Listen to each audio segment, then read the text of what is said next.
یا زن رو نگاه کنید به خوبی با او زندگی کنید یا به خوبی او رو رها کنید. حق ندارید او رو نگاه کنید به او ضرر برسانید.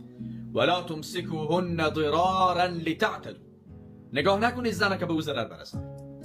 یعنی زندگی تحمیلی نیست، اجباری نیست.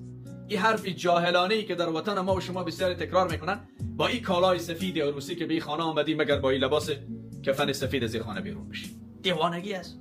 این هیچ ربطی به اسلام نداره، به دین نداره.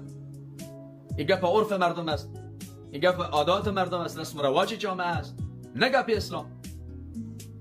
ما چقدر مردایی داریم که امروز نه بر زنش نفقه میده، نه با او زندگی میکنه، نه با او اخلاق معاشرت داره، نه طلاقش میده، نه سر رایش میخیزه.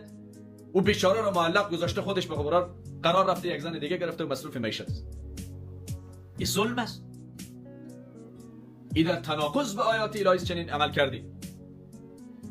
و بعد الله سبحانه و تعالی چی میگه؟ حتی طلاق هم که طلاق میگه نباید با خشونت باشه. الطلاق مرتان فامساک بمعروف او تسریح باحسان. یا به خوبی با همسر زندگی کن یا به خوبی او را رها کن. نه جنجال، نه اختلاف، نه دعوا، نه کشوگیر.